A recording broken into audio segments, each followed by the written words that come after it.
사마리아 모든 땅으로 흩어지니라. 아멘. 오늘 예배 나오신 분들 참 용기가 대단하신 분들입니다. 확진자가 17만 명, 잘 상상이 가지 않습니다. 제가 작년에 우리나라에서 한 몇십 명 이렇게 나올 때 인도에서 확진자가 하루에 7만 명씩 나오는 거 보고서 야, 인도 망하는 거 아니야? 이렇게 생각을 했었는데 이제 우리나라가 17만 명, 잘 상상이 가지 않습니다. 그나마 다행스러운 것은 뭐 증상이 심하지 않고 넘어가니까 다행이긴 합니다만, 어쨌든 이렇게 확진자가 늘어나다 보니까 우리가 예배로 함께 모이는 것이 참 부담이 되는 것이죠. 한 2주 전에 그 교사헌신 예배 때 이 자리에 80명이 앉아 있었는데 지금 한 절반 혹은 그보다 좀 안 되는 숫자가 있는 것 같습니다. 뭐 주일 예배도 좀 줄었고, 참 전쟁 때에도 우리가 막 함께 힘을 합쳐서 모여서 예배를 드렸는데 지금 우리가 이렇게 모이지 못하는 상황을 보면서 참 박해의 상황이다, 박해의 시대가 왔구나라는 생각이 듭니다.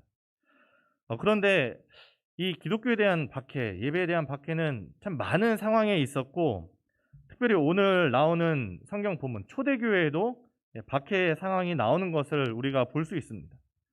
오늘 우리가 읽은 사도행전 8장 1절의 내용에 이렇게 시작을 합니다. 사울은 그가 죽임당함을 마땅히 여기더라. 누가 죽었습니까? 7장의 내용에 보면 스데반이 죽는 내용이 7장에 나오고 8장 1절에서 그 죽음을 사울이 마땅히 여겼다라고 시작을 합니다. 이 스데반 순교의 이야기가 나오는 거죠. 아마 스데반 집사는 다들 아시죠? 아마 잘 아실 겁니다. 초대교회의 최초의 7 집사 중에 한 명입니다. 초대교회가 어떻게 세워집니까? 예수님께서 세우시는 것이죠. 예수님께서 그 공생의 사역 다 마치시고 십자가에 달려 죽으시고 또 부활하신 후에 40일을 제자들하고 함께 계시다가 승천을 하십니다. 그리고 나서 제자들이, 이 사도들이 예루살렘에 모여서 기도하다가 오순절 이 마가의 다락방에서 성령을 경험하고 나가서 담대하게 하나님의 나라 예수 그리스도의 복음을 전하기 시작합니다. 뭐 사도행전에 나오지만 한 번 설교할 때마다 막 3,000명, 한 번 설교하면 5,000명 이렇게 모이니까 공동체가 형성이 되고, 이것이 초대 교회이죠. 사람이 많아지다 보니까 이제 일할 사람이 부족해서 그 중에 7사람을 뽑아서 집사를 삼았는데 그중 한 사람이 이 스데반입니다. 그런데 7장에서 이 스데반에게 어떤 일이 일어납니까? 사람들과 이 스데반과 유대인들 사이에 논쟁이 벌어집니다. 논쟁이 벌어지면서 이 스데반이 설교를 하는데 사람들이, 유대인들이 스데반을 감당을 하질 못합니다. 그 말로 이기지를 못하는 것이죠. 우리가 말로 못 이기면 어떻게 됩니까? 주먹이 나가죠, 그때부터는. 그래서 스데반을 감당하지 못하는 사람들이 이 스데반을 돌로 쳐서 죽입니다. 이 스데반만 맞아서 죽은 것이 아니라 그 결과로 무슨 일이 벌어지느냐? 오늘 읽은 이 8장 1절의 말씀이 스데반의 죽음에서 이어지는 것이죠. 8장 1절이 이렇게 됩니다. 사울은 그가 죽임을 마땅히 여기더라. 그날에 예루살렘에 있는 교회에 큰 박해가 있어 사도 외에는 다 유대와 사마리아와 모든 땅으로 흩어지니라. 지금 코로나 상황하고 참 비슷한 것 같습니다. 지금과 그때의 공통점이 뭔가요? 박해가 있고 교회가 더 이상 함께 모이는 것이 힘들어지고 흩어지게 되었다는 것, 모이는 게 힘들게 되었다는 것이죠. 왜 초대교회에 이런 일들이 벌어졌을까? 정말 초대교회 훌륭한 교회 아닙니까? 열심히 모이고 하나님을 예배하던 그 훌륭한 초대교회에 왜 이런 박해가 생기게 되었을까요? 이 초대교회가 정말 훌륭한 교회였고 또 성령 충만한 교회였는데 의외의 큰 문제가 한 가지가 있었습니다. 아까도 말씀드렸듯이 이 초대교회는 예수님의 명령에서부터 시작을 했습니다. 예수님께서 승천하시면서 제자들에게 하신 명령이 무엇인가요? 우리가 오늘 읽은 사도행전 1장 8절의 말씀이죠. 우리 1장 8절 같이 한번 읽어보겠습니다. 함께 읽겠습니다. 오직 성령이 너희에게 임하시면 너희가 권능을 받고 예루살렘과 온 유대와 사마리아와 땅끝까지 이르러 내 증인이 되리라 하시니라. 아멘. 예수님의 명령입니다. 너희가 성령을 받아라. 그럼 성령님 너희에게 권능을 주실 것이다. 권능을 받으면 이제 어디로 갑니까? 예루살렘으로, 그리고 온 유대와 사마리아와 땅 끝까지 가서 내 증인이 되라. 이렇게 명령을 하셨습니다. 자, 이 명령이 사도행전 1장의 내용이고, 스데반이 몇 장에서 죽습니까? 사도행전 7장에서 죽습니다. 자, 1장에서 7장까지 중에 예수님의 명령이 어디까지 이루어졌을까요? 성령이 임했죠? 임했습니다. 권능을 받고 막 방언을 하고 많은 병자들, 안진뱅이가 막 일어나고 막 손수건만 얹어도 병자가 낫고 이런 기적들을 행하고 이 예루살렘의 초대교회가 세워졌습니다. 그리고 나서 어떻게 되나요? 거기까지입니다. 여기가 끝인 것이죠. 지금 예수님의 명령을 따르려면 더 나아가서 온 유대로 뻗어나가고 사마리아 땅에도 가야 되고 또 땅끝까지 가려면 갈 길이 먼데 지금 초대교회는 어디에 머물러 있습니까? 여전히 예루살렘에만 머물러 있는 것입니다. 그런데 그때에 이 스데반의 죽음의 이야기가 나옵니다. 교회의 이 박해 시대, 박해의 상황이 오는 것이죠. 그리고 그 박해의 결과가 뭐냐? 사도행전 8장 1절 우리가 읽은 말씀이죠. 그날에 예루살렘에 있는 교회에 큰 박해가 있어 사도 외에는 다 어디로 갑니까? 유대와 사마리아와 모든 땅으로 흩어지게 됩니다. 이 초대교회로 보면 이 얼마나 힘든 시기였겠습니까? 박해가 있고 모이지 못하고 흩어져야만 했습니다. 아마 스데반뿐만 아니라 목숨을 잃는 사람들도 더 있었을 겁니다. 참 우리가 요새 교회 간다고 하면은 막 코로나 이런 눈으로 바라보는 것처럼 아마 믿는 많은 사람들이 유대인으로부터 어떤 비난의 대상이 되었을 것입니다. 그런데 놀라운 것은 그 사도행전 1장 8절의 예수님의 명령이 이 8장 1절에 와서 박해를 통해서 이루어지게 되었다는 거죠. 예수님의 명령이, 하나님의 명령이 그 박해를 통해서 이루어지고 있는 것을 보게 됩니다. 그래서 이 8장 이후로 쭉 읽어보면 이제 놀라운 일들이 계속해서 일어납니다. 8장 그 4절부터 이후로 보면은 이 흩어진 사람들이 복음을 전하는데 먼저는 빌립이 사마리아에 가서 복음을 전합니다. 그래서 그 뒤에 보면 그 성에 사마리아에 큰 기쁨이 있게 되었다. 이런 얘기가 나오고요. 10장에서는 이 고넬료라고 하는 이방인 백부장이 세례를 받고 성령을 받게 되고 또 11장 19절부터는 이방인을 향한 선교가 시작이 됩니다. 제가 예전에 그리스도인이라는 그 제목으로 설교를 한번 했었는데 거기 나오는 본문이었죠. 11장 19절부터 제가 한번 읽어보겠습니다. 그때 스데반의 일로 일어난 환난으로 말미암아 흩어진 자들이 베니게와 구브로와 안디옥까지 이르러 유대인에게만 말씀을 전하는데 그 중에 구브로와 고레네 몇 사람이 안디옥에 이르러 헬라인에게도 말하여 주 예수를 전파하니 주의 손이 그들과 함께 하심에 수많은 사람이 믿고 주께 돌아오더라. 자, 이 원인이 뭡니까? 19절에 그때 스데반의 일로 일어난 환난이 원인이 되었는데 그 결과는 뭡니까? 주의 손이 그들과 함께 하심에 수많은 사람들이 믿고 주께 돌아오더라. 이 환난이 원인이 됐는데 결과는 오히려 많은 사람들이 더 주님을 믿고 주께 돌아오는 그런 일이 일어난 겁니다. 이 환난과 박해를 통해서 흩어진 사람들이 각 흩어진 곳에서 복음을 전하니까 이 예루살렘에만 머물러 있던 복음이 이제는 예루살렘을 넘어서 유대와 사마리아를 넘어서 이방 땅끝까지 그리고 지금 오늘 우리에게까지 그 복음이 들어오게 된 것이죠. 제가 오늘 이 예배를 준비하면서 아까 찬양을 잠깐 준비하느라 한 20분 전쯤에 모였었는데 딱 찬양팀하고 저희 목회자들만 여기 딱 있더라고요. 근데 그 말씀을 보면서 이 8장 1절 말씀이 생각이 났습니다. 사도회에는 다 흩어지니라. 저는 이 예루살렘에 있던 초대교회를 보면서 우리 한국교회가 지금 우리 교회를 좀 돌아봐야 된다 생각을 합니다. 한국교회가 뭐가 문제일까? 너무 그동안 교회 중심적이지 않았을까? 우리가 교회에 모여서 거룩하게 예배드리고 함께 모여서 울면서 기도하고 또 헌금하며 하나님을 찬양하는데 그러지 말자는 게 아니고 교회는 모여야 합니다. 모이는 게 힘이고 함께 모여야 되는데 그런데 그리고는 교회 밖으로 나가질 않는 것이죠. 이곳이 좋사오니 하면서 모이기는 좋아하는데 흩어지지 않으면 이 예루살렘에는 있는데 유대와 사마리아와 땅끝이 없는 것이죠. 그러니까 우리의 삶의 자리에서의 어떤 증인의 삶, 예배가 없는 것입니다. 우리가 정말 내 가정에서, 내 집에서, 내가 다니는 회사에서, 뭐 학생들은 학교에서 우리의 삶에 정말 증인으로서의 삶을 살고 있는가, 예배를 드리고 있는가? 만약에 그게 없다면 하나님께서는 어떻게 하시죠? 네, 흩으시는 겁니다. 너희가 이제 예루살렘을 떠나서, 교회를 떠나서 좀 너희의 삶의 일터로 가라. 너희의 삶의 자리로 가라.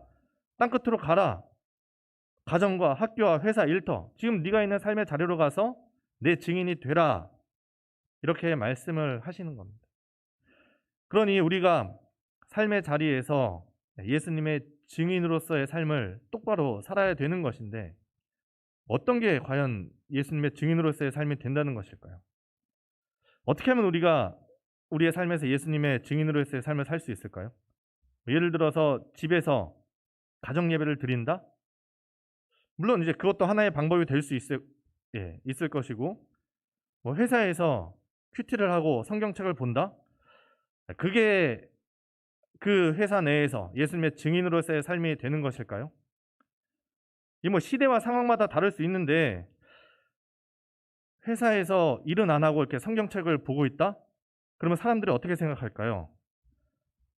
저는 제가 목사이기 때문에 제가 아마 근무 시간에 성경책을 읽고 있는 모습들을 여러분이 보시면 열심히 성경 읽으시는구나 이렇게 생각을 하시겠지만, 목사가 좋습니다.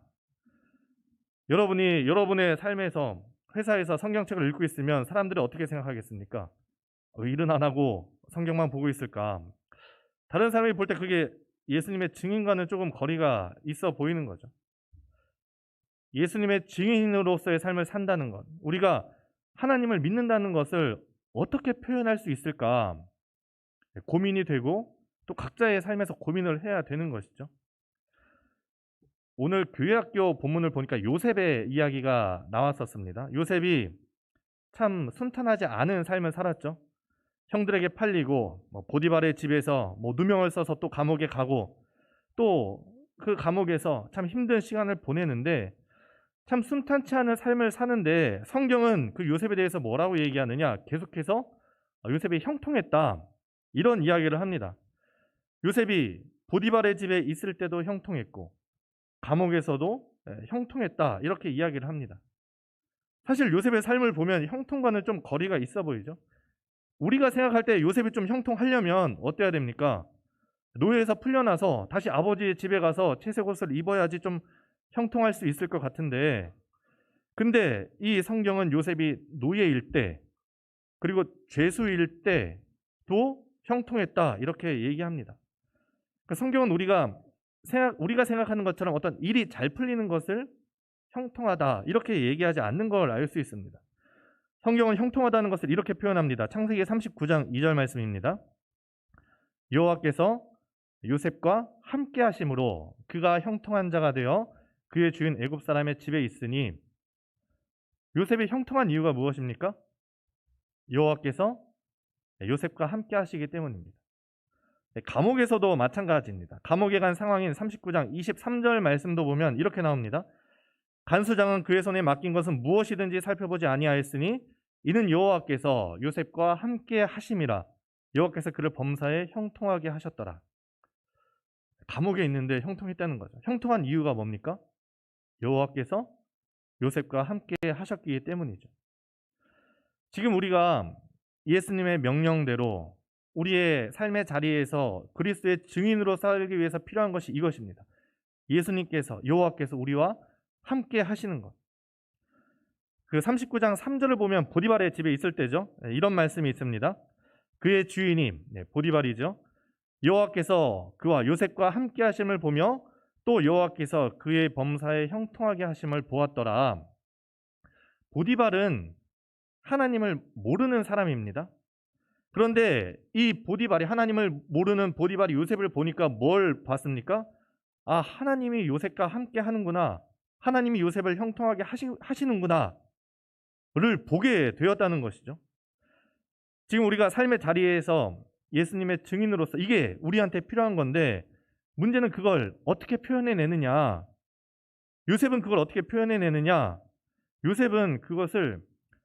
성실이라는 것으로 표현을 하고 있습니다. 성실. 우리가 이제 창세기를 쭉 보면 아브라함부터 쭉 족장의 삶이 되는데 이 요셉의 삶은 그 조상들하고 조금 다른 양상을 보여줍니다. 요셉의 삶에는 전 아브라함이나 이삭이나 야곱처럼 어떤 극적인 기적이 전혀 일어나지 않습니다. 아브라함처럼 하나님께서 요셉에게 직접 나타나서 요셉에게 말씀해 주시지도 않고 요셉한테 천사를 보내서 씨름을 시키지도 않고 또 요셉이 가는 곳마다 야곱처럼 제사를 드리지도 않습니다. 아브라함은 가는 곳마다 제단을 쌓고 번제를 드리고 야곱은 자기가 베고 잤던 돌베개에 기름을 붓고 제단을 쌓고 야곱도 계속해서 하나님을 예배하는데 요셉은 그런 게 없습니다. 그냥 노예로 처절하게 발버둥 치면서 살아가고 있는 겁니다. 가는 곳마다 제단을 쌓기는커녕 거기서 죽지 않으면 다행인 삶인 것이죠. 그런 요셉을 보면서 어떻게 하나님께서 이 요셉이 함께하는 것을 이 보디발도 간수장도 바로도 알 수 있었을까요? 요셉이 성실했기 때문입니다. 요셉이 보디발의 집에서 가정 총무가 될 수 있었던 이유가 무엇일까요? 요셉이 성실했기 때문입니다. 감옥에서 간수장이 요셉에게 모든 것을 맡길 수 있었던 이유가 무엇일까요? 요셉이 성실했기 때문입니다. 요셉이 애굽이라는 대제국의 총리가 될 수 있었던 것도 요셉이 성실했기 때문입니다. 방금 말씀드린 것처럼 요셉은 하나님을 대면한 것도 아니고 기적을 체험한 것도 아니고 열심히 제단을 쌓은 것도 아니죠. 그런데 요셉의 인생에서 하나님께서 함께 하심이 뭘로 표현되고 있느냐? 성실함으로 표현이 되고 있는 것입니다. 하나님께서 요셉과 함께 하신다라는 게 뭐냐? 지금 있는 그 자리에서, 그 자리가 노예이든지 감옥이든지 애굽의 총리든지 어느 곳에든지 그 자리에서 얼마나 성실하게 최선을 다하며 살아가고 있는가, 이것으로 표현이 되는 것이죠. 시편에 요셉을 생각나게 하는 구절이 있습니다. 25장 21절 말씀인데 이렇게 나옵니다. 내가 주를 바라오니 성실과 정직으로 나를 보호하소서. 요셉이 하나님과 함께 하셔서 어떻게 하셨느냐? 성실과 정직으로 이 요셉을 보호해 주신 것이죠. 지금 우리가 함께 모이지 못하고 이제 흩어져서 우리의 삶의 자리에서 어떻게 예수님의 증인으로서 살아갈 수 있을까? 어떻게 우리의 신앙을 표현할 수 있을까? 정말 여러분이 아브라함처럼 하나님과 대면해서 이야기를 하면 좋은데 참 쉽지 않죠. 여러분의 삶에 매일매일 기적이 빵빵 터지는 것도 아니고, 게다가 지금은 함께 모여서 예배드리는 것도 쉽지 않은 이 상황에서 하나님께서 우리와 함께 하신다는 것을 어떻게 나타낼 수 있을까? 예루살렘을 떠나서 유대로, 사마리아로, 땅끝으로 각자의 삶의 자리로 흩어진 교회인 여러분들이 여러분의 삶의 자리에서 성실과 정직으로 보호하시는 그 하나님을 나타내야 하는 것이죠. 그것을 어떻게 표현할 수 있을까? 이것은 많은 시대나 상황마다 바뀔 수 있겠습니다만, 저는 지금 이 코로나 시대를 바라보면서 요셉의 예를, 이 요셉을 하나의 예로 여러분에게 말씀을 드리는 것입니다. 제가 이 말씀을 하면서 다시 한번 강조하고 싶은 것은 교회는 모여야 됩니다. 모이는 것이 힘이고 함께 모여서 교제하고 함께 말씀을 듣고 배우고 기도하는 것이 교회의 힘입니다. 예수님께서도 먼저 성령을 받기 위해서 너희가 모여서 기도하라 말씀하셨습니다. 문제는 그 다음이죠. 모여서 성령을 받고 권능을 받고 이것이 좋사오니 하면 안 되고 그 다음에는 흩어져야 합니다. 각자의 삶의 자리로 유대와 사마리아와 땅끝으로 가서 거기서 이제 다양한 방법으로, 오늘 제가 말씀드린 것은 이 성실에 대한 모습이었고, 여러분은 여러분의 각자의 삶에서 여러분이 고민하면서 내가 어떻게 예수 그리스도의 증인으로서 정말 그 나의 신앙을 표현할 수 있을까 고민하고 그것을 나타냄으로 증인이 되어야 하는 것이죠. 어떻게 보면 참 이 코로나로 인해서 한국교회가 많이 힘들었고 또 아직도 힘이 듭니다. 참 이렇게 모여서 예배하지 못하고 정말 힘든 이때 우리가 정신을 차려야 됩니다. 정신을 차리고 보면 이것이 또 하나의 기회가 될 수 있다는 것을 깨달아야 합니다. 스데반의 박해는 위기였습니다. 그런데 그 일로 교회가 없어지는가 했는데 없어지는 게 아니라 오히려 땅끝까지 그 복음이 전파되는 것을 우리가 성경을 통해서 알 수 있습니다. 그럼 우리가 이제는 그 말씀에 의지해서 우리의 삶에서 실천하고 살아나야 되는 것이죠. 우리가 모일 수 있을 때는 모이기에 힘쓰고 모여서 함께 기도하고 말씀과 기도 속에서 힘과 용기를 얻고 그 다음에는 하나님께서 우리에게 주신 말씀으로 나가는 겁니다. 저 교회 문을 열고 밖으로 나가서 흩어져서 여러분의 삶 속에서 여러분의 삶의 자리에서 하나님을 찾으십시오. 하나님이 함께 하시는 것을 경험하고 그것을 표현을 하시기 바랍니다. 저는 한 가지 예로 성실을 이야기를 했지만 여러분의 삶에서 맞는 것, 나는 어떻게 내 신앙을 표현할 것인가 고민하고 찾고 그렇게 표현하고 나타내시기를 바랍니다. 우리가 다시 또 모이기에 힘써야 할 터인데 참 우리가 찬양대도 서지 못하고 힘든 가운데 있지만 정말 이 가운데 우리가 우리의 삶의 자리에서 정말 우리의 가정과 직장과 학교와 또 그 자리에서 우리가 성실함으로 최선을 다하는 모습으로 정말 하나님의 복이 여러분들에게 임하고 그 임마누엘의 복, 하나님이 함께하는 것을 여러분들이 경험하길 바라고 그런 복의 통로가 되는 여러분들이 될 수 있기를 간절히 바랍니다. 이 시간 찬양을 한 곡 하고 좀 같이 기도할 터인데 교회여 일어나라라는 곡입니다. 아마 잘 모르실 수도 있는데 교회 이 가사가 이렇게 됩니다.